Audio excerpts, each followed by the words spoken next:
এটাও অনেক বেশি আনন্দের ব্যাপার। থ্যাংক ইউ রাসেল ভাই। সরি, আমার ঠান্ডা লেগে আছে। যে ঘটনাটা, দ্বিতীয় ঘটনাটা শেয়ার করবার আগে আমি আপনাকে আজকে শুরু থেকেই ঘটনা শুরু হয়ে যায় ভূত এফএমে আসলে। সেটা হচ্ছে আপনার রুমে ঢোকার পরে আমরা বাবা রিলেটেড কথা বলছিলাম, যে আমাদের প্যারেন্টসরা এখনো বাচ্চাই ভাবে। তো আমার নেক্সট ঘটনা বাবা রিলেটেড ঘটনা। আর এইটা বলবার আগে আমি আমার আগের ঘটনার একটা কথা একটু রিপিট করতে চাই। আমাদেরকে একজন জিজ্ঞেস করেছিলেন যে আমার ঘটনাটা তার ভালো লেগেছে, কিন্তু একসাথে একটা মানুষ কিভাবে 12টা বা 10টা জিন পালতে পারে। আমি একটু জাস্ট রিপ্লাই দিতে চাই যে আমি তো আর এই ঘটনাটার আদলে ওই মুহূর্তে ছিলাম না, কিন্তু আমার পরিচিত এমন একজন আছেন যিনি আসলে এরকম জিন দ্বারা আক্রান্ত, তারা কোনো মানুষই মানে সাধারণ মানুষই চায় না যে জিনকে তার পাপে পুষতে হবে বা পালতে হবে বা কিছু একটা, তারা অ্যাটাক করে বলেই তাদের মানে বাধ্যতা আর কি। তো যাকে দ্বিতীয় ঘটনায় যাচ্ছি। রাসেল ভাই, আপনার মনোযোগটা বেশি কাম্য আমার। হ্যাঁ, দ্বিতীয় ঘটনাটা হচ্ছে আমারই একজন রোগীর ঘটনা। আচ্ছা। তার বাবার ঘটনা। রোগী, উনি আসলে একজন ইঞ্জিনিয়ার। উনি এখন বর্তমানে সৌদি আরব আছেন, এবং সৌদি আরব থেকে রিসেন্টলি আমাকে ঘটনাটা শেয়ার করেছেন, এবং আমাকে বাংলাদেশে থাকতেই শেয়ার করতে চেয়েছিলেন, কিন্তু সামহাও তিনি চাননি বা পারেননি। তো এখন যেহেতু শেয়ার করেছে খুব রিসেন্টলি, আমি সেই জন্যই রাসেল ভাইকে বলেছি আমি আসবো।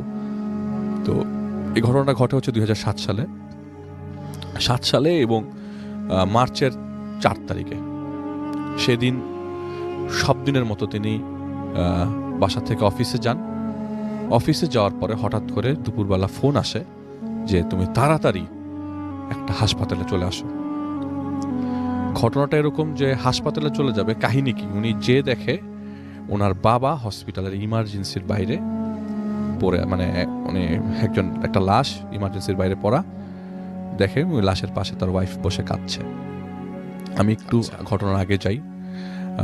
যে ভাইটার স্টোরি বলছিলেন তারেক ভাই, উনি নিশ্চয়ই ঘটনাটা শুনছেন। তার বাবা ছিলেন তার সাথে, এবং তিনি ম্যারিড ছিল।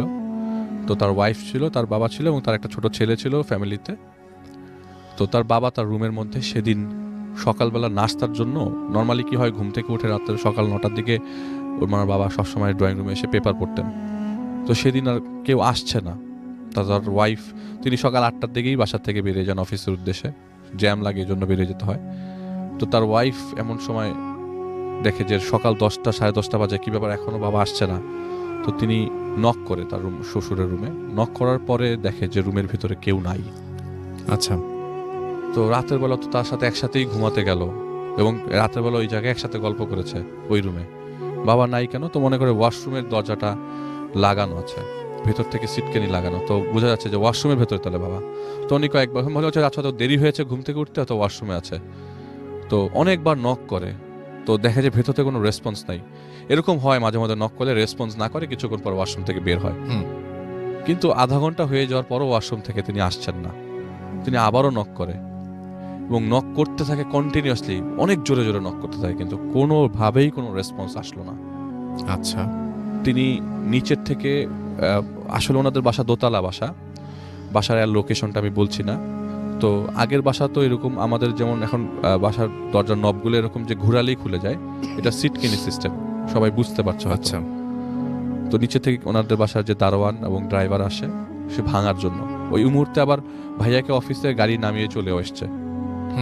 তো ড্রাইভার সহ দরজা ভাঙে, ভেতরে ঢুকে দেখে তার বাবার মেঝেতে পড়া, মানে তারেক ভাইয়ের বাবা মেঝেতে পড়া, এবং ওই মুহূর্তে ওই অবস্থায় তাকে হসপিটালে নিয়ে আসা হয়। আর মেঝেতে যে পড়া ছিল, মানে কড়া রক্ত, কালো রক্ত জমাট বেঁধে আছে মেঝের উপরে। তো সামহাও সে পড়ে গেছে বা কিছু একটা। তখন এই অবস্থায় এত কিছু চেক করার টাইম হয় নাই, যে ওনার নিঃশ্বাস নিচ্ছে না, সাথে সাথে হসপিটালে নিয়ে গেছে। তো গাড়ির মধ্যে ওনাদের যে দারোয়ান, উনি বলছিল যে আপা নিঃশ্বাস তো পাচ্ছি না। তখনই ফোন দেয়, তুমি তাড়াতাড়ি, আমরা হাসপাতালে নিয়ে যাচ্ছি, তুমি তাড়াতাড়ি আসো। ও ভাইয়া তখন হাসপাতালে এসে দেখে যে ইমার্জেন্সির বাইরে একটা লাশ পড়া, এবং তার ওয়াইফ কাঁদছে। ততক্ষণে ডাক্তার ডিক্লেয়ার করেছে তার বাবা মারা গেছেন এরকম ভাবে যে তখনও ওনার বাবার, মানে উনি তো উনি বলছে যে আমি তো কাঁদলাম, আমি তো দেখে পাগল হয়ে যাচ্ছি, আমার বাবা আমার সামনে লাশ অবস্থায় আছে। আমি জাস্ট ওনার বুকের উপরেই মাথা রেখে কান্না শুরু করলাম, যে বুকটার মধ্যে এখনো গরম, মানে খুব বেশিক্ষণ আগে যে মারা গেছে তাও না। বুকটা বুকটা এখনো গরম। তো ডাক্তার বলল যে এই ঘটনাটা ঘটেছে সকালবেলা, ভোরবেলার দিকে 6টা-7টার দিকে, আর ওনার হার্ট অ্যাটাক হয়েছিল, কার্ডিয়াক অ্যারেস্ট হয়েছিল। আচ্ছা। তো এরকম জিনিসটা খুবই স্বাভাবিক, মেনে নিতে পারছেন না, কিন্তু at the end of the day আপনাকে মেনে নিতে হবে। মানুষ মারা যাবে, এটা তো সত্য কথা। তো তারা প্ল্যান করে প্রোগ্রাম করে, বাসায় ডেড বডি নিয়ে আসে এবং আত্মীয় স্বজন একদম ভরে যায়। ডেড বডি মানে মানুষের ভিড় লেগে যায়। তাদের ঢাকায় প্রচুর আত্মীয় স্বজন, তাদের গ্রামের বাড়ি যশোরে, মানে গ্রামের বাড়ি বলতে তাদের বাড়ি আছে যশোরে, তাদের নিজেদের বাড়ি আছে যশোরে, আমি কোনো এলাকার নাম বলছি না। তো গুনগুন চলতে থাকে রাসেল ভাই যে কবরটা কোথায় হবে। আমার আসলে রাসেল ভাই ঘটনাটাই কবর রিলেটেড। লাস্টে একটা ছোট্ট টুইস্ট আছে যে কবরটা কোথায় হবে। সবাই এই জিনিসটা নিয়ে গুনগুন করছে যে তোমরা আসলে ঢাকায় দিতে পারো, আজিমপুরে দিতে পারো, তোমরা নিজেরা দেখলা, তোমরা কয়বার যশোরে যাও। ওনারা আবার 2 ভাই, আরেক ছোট ভাই আরেক জায়গায় থাকে, আরেক এলাকায় থাকে। তো বড় ভাইয়ের সাথে বাবা থাকতো। তো একটা সময় ডিসাইড হয় যে না, আমরা আমাদের পারিবারিক গোরস্থান যশোরে নিয়ে যাব। তো ডিসিশন পাকা হয়ে যায় এবং তাদের এলাকা ভিত্তিক মসজিদে সেদিন রাতে রাসেল ভাই, আমাদের ঢাকা শহরে প্রচণ্ড বৃষ্টি চলছিল এবং ওই দিন ছিল আপনার সাগরের নিম্নচাপ এবং বৃষ্টিটা কন্টিনিউয়াস বৃষ্টি, কখনো জোরে কখনো আসতে, কিন্তু বৃষ্টি কোনোভাবেই থামবার ছিল না। তো মসজিদ টাইপের জায়গা যেখানে খোলা রাস্তায় জানাজা দেবে এরকম সম্ভব না। তো যেহেতু সকালবেলায় মারা যায়, দুপুরবেলার জানাজা না হয়ে আসরের ওয়াক্তে জানাজা হয় এবং ডিসাইড করে যে আমরা আসরের পরপর রওনা দিব যশোরের উদ্দেশ্যে। আচ্ছা।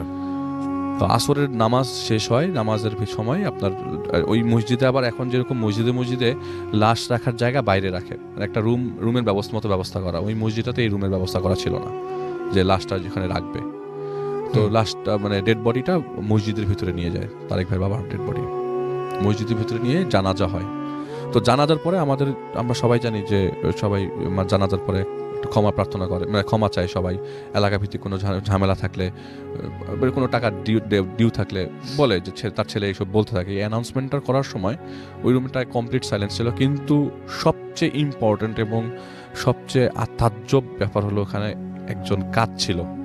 এই কান্নাটা কোনো পুরুষের কান্না না, মহিলা, খুবই ডিফারেন্ট কান্না। আচ্ছা, ওকে। আমি আগে একটা জিনিস বলে নেই, তার মা কিন্তু বেঁচে ছিলেন না, তার বাবা তার সাথে ছিলেন।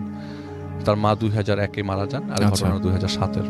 তার মানে অনেক আগেই মা মারা গেছেন। কিন্তু রাসেল ভাই এই কান্নাটা এমনও না যে মসজিদে তাদের সাথে কোনো মহিলা এসছে, তাদের বাসার পাশেই মসজিদ, তো মহিলারা সব বাসায় ছিল, কিন্তু মসজিদে সব পুরুষ মানুষ ছিল। তাহলে কান্নাটা কে করছে?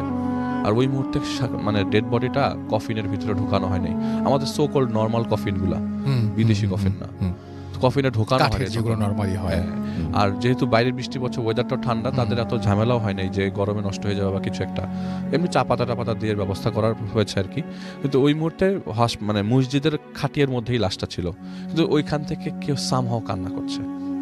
এই জিনিসটা অ্যানাউন্সমেন্ট শেষ হয়ে যায় আর উনি খুব অবাক দৃষ্টিতে তাকায় থাকে, আসলে এই ঘটনাটা কি ঘটছে। মানে তারেক ভাই, ওনার ছোট ভাই, ওনার ফুফাতো ভাই, ওনার খালাতো ভাই, সবাই কান্নাটা শব্দ পায়। কান্নাটা আসছে কোথা থেকে? মসজিদের ঠিক মাঝখান বরাবর কান্নাটা আসছে মসজিদ থেকে হঠাৎ করে।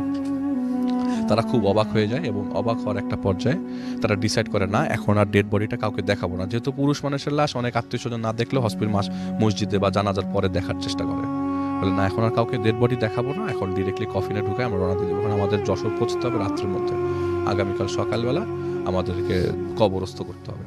তো তাদের এরকম লোকজন আসতে থাকে যে সবাই রিকোয়েস্ট করতে করতে বা রিফিউজ করতে করতে সন্ধ্যা 6টা বেজে যায়, মাগরিবের ওয়াক্ত প্রায় কাছাকাছি।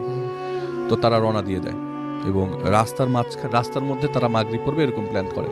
তো একটা সময় তেল নিতে হবে গাড়িতে, আর অ্যাম্বুলেন্সটা ওই মুহূর্তে তারা আর এখন যেরকম আপনার অ্যাভেলেবেল আপনার ওই যে ফ্রিজিং কারগুলো, ওই সময় এত ফ্রিজিং কার অ্যাভেলেবেল ছিল না। তারা এই একটা অ্যাম্বুলেন্স কল করে এবং অ্যাম্বুলেন্সে ডেড বডি উঠাই দিয়ে তাদের সাথে টোটাল 6টা অ্যাম্বুলেন্স যায়। যে কজন লোক আত্মীয় স্বজন লাশ দেখতে এসেছিল অর্ধেক হয়ে যায় যশোরের নাম শুনে, আর সবাই তো যশোর যাবে না। তো এই জায়গাটায় যদি সবাই যেত তাহলে একটা ভালো লাগতো যে আপনি একটু নিশ্চিন্তে থাকতেন, এত মানুষ যাচ্ছে। তখন এমনিতেও আপনার মানে সাহস দেওয়ার মতো লোক থাকে, এখন মানুষ কমতে শুরু করেছে অলরেডি। টোটাল মনে করেন পুরা মসজিদে ভরপুর মানুষ ছিল এলাকার লোকজন মিলে, কিন্তু টোটাল যাচ্ছে মাত্র 16 জন মানুষ যশোরে তাদের সাথে। তো 16 জনের জন্য 2টা গাড়ি, তাদের গাড়ি আর একটা গাড়ি ভাড়া করে যাতে একটু আরাম করে যেতে পারে। যশোর তো অনেক বড় রাস্তা, আর 2007 এত ভালো মানে ওই জায়গার রাস্তাটাও কিছু জায়গা ভাঙা ছিল। তো আমার ঘটনাটা বলার উদ্দেশ্য হচ্ছে যে তারা রওনা দিয়ে দেয় এবং রওনা দেওয়ার সময় টেনশন করতে থাকে যে লাশটা ঠিক মতো নিতে পারবো কিনা। এটা তার মনের মধ্যে থেকেই লাগে যে ঠিক মতো পৌঁছাতে পারবো নাকি আজিমপুরই দাফন করে ফেললে ভালো হতো। এই দোটানার মধ্যে তারা রওনা দিয়ে দেয় 2 ভাই মিলে, কারণ 2টা ভাই, তাদের কোনো বোন ছিল না। রাস্তার মধ্যে তেল নিয়ে তারা রওনা দেয়। এমন সময় বৃষ্টি নামা শুরু করে এবং রাসেল ভাই এমন বৃষ্টি যে গাড়ি উড়াই নিয়ে যাবে এরকম বৃষ্টি। আরিচা ফেরিঘাট পার হয়। তারা ডিসাইড করে যে তারা টাঙ্গাইল দিয়ে যাবে না, তারা আরিচা হয়ে যাবে। আরিচা ফেরিঘাট ক্রস করে। আরিচা ফেরিঘাট ক্রস করতে করতে তাদের অনেক সময় লাগে, কারণ আরিচাতে ওই দিন প্রচণ্ড বৃষ্টি পড়ছে, ওই পাশের ফেরি এই পাশে আসছে না। তো তাদের সময় লাগে রাত্র 9:30 মতো এবং আরিচাতে প্রায় 3 ঘন্টা 3.5 ঘন্টা। আরিচাইতে যাওয়ার পথে যেই জিনিসটা সবচেয়ে বেশি আপনাকে ভাবাবে সেটা হচ্ছে আপনার ওই রাত হয়ে যায় তো, সন্ধ্যা 7টা-8টা। অ্যাম্বুলেন্সের ভেতরের পজিশন ছিল যে ওনার ফুপাতো ভাই অ্যাম্বুলেন্সে তাদের সাথে লাশের গাড়িতে ওঠে এবং যে ভাই তারেক ভাই তার সাথে তার ফুপাতো ভাই পেছনে ছিল, আর তার ছোট ভাই যে সাদিক ভাই উনি সামনে বসে, আচ্ছা, ড্রাইভারের সাথে, এবং লাশ ছিল তাদের সামনে। তো তারা কোরআন শরীফ এবং মানে তারেক ভাই তসবিহ পড়তে থাকে এবং তার সাথে যে ফুফাতো ভাই উনি আবার কোরআনে হাফেজ ছিলেন, উনি কোরআন শরীফ পড়তে থাকে কন্টিনিউয়াসলি। এমন সময় ভেতর থেকে আরিচা তখনও পৌঁছায় নাই, ভেতর থেকে মনে হয় যে ভিতর থেকে কেউ হাতুড়ি দিয়ে পেরেক মারছে লাশের খাটের মানে কফিনের ভেতর থেকে। আচ্ছা, পেরেক মারছে যে মনে হয় যে এখনই ঢাকনাটা খুলে আসবে। তো এটা কি এরকম যে রাস্তার কিছুক্ষণ ঝাঁকির কারণে এরকম মনে হয়, এবং ভিতর থেকে মনে হচ্ছে ভেতর থেকে এটা কি ঝাঁকির কারণে মনে হচ্ছে। উনি খুব প্রপারলি খাটিয়ার দিকে তাকিয়ে থাকতে থাকে যে এটা কি শব্দটা আসলে খাটিয়ার ভেতর মানে খাটিয়া বলে কফিনের ভেতর থেকে আসছে কিনা। মনে হচ্ছে কেউ পেরেক ভারী বাড়ি মেরে খুলছে। আরিচা ক্রস করার পর গাড়ি চলছে, হঠাৎ করে কি হলো, ওনাদের কফিনের উপরে ঢাকনাটা সরে কিছুটা ফাঁকা হয়ে গেল। আচ্ছা, এটা হয়েছে যে রাসেল ভাই একটা ভাঙা রাস্তার কারণে, আমি বলছি ভাঙা রাস্তার কারণে এটা সরে যায়। কিন্তু মজার বিষয়, ঢাকা থেকে রওনা দেওয়ার সময় ওই কফিনের 4 কোণায় 4টা বড় পেরেক মারা হয়েছিল যাতে কোনোভাবে কফিনটা এটা না সরে যায়। রাইট। কিন্তু এই 4টা পেরেক সরালোকে রাস্তার মধ্যে হঠাৎ করে ঢাকনাটা সরে যায় এবং তারা স্পষ্ট জিনিসটা দেখে যে ওনার বাবার মাথার যে গিটটা সেটা খোলা। গিটটা বেঁধে দেওয়া হয়েছিল ওই লাশ গোসল করানোর পরে মসজিদে নেওয়ার সময়, পুরো গিটটা খোলা, আমার একদম আলগা হয়ে আছে। তো তার ফুপাতো ভাই বললো আচ্ছা ঠিক আছে, তুমি কিছু করো না, গিটটা খোলা রাখো, এরকমই থাকুক, তুমি উপরে ঢাকনাটা লাগাই দাও, কন্টিনিউয়াসলি আল্লাহকে ডাকতে থাকো। প্রায় 3 থেকে 3.5 ঘন্টা পর, প্রায় 3 থেকে 4.5 ঘন্টা পরে, রাত তখন 1:30 কি 2টা, রাস্তার মধ্যে সবাই থামে এবং ওনারা সিনক্রোনাইজ করে নেয় যে 3টা গাড়ি যাচ্ছে ওনাদের সাথে, ওরা যেন ফোন দিলে একই জায়গায় চলে আসতে পারে, মানে আপনার একটা জায়গায় এসে থামতে পারে, ওরা একসাথেই যাচ্ছে আর কি, কেউ আলাদা আলাদা যাচ্ছে না। তো ওনারা চা খাওয়ার জন্য থামে এবং তখন বাজে রাত 2টা-2:30, চা খাওয়ার জন্য ওরা থামে এবং চা খায়।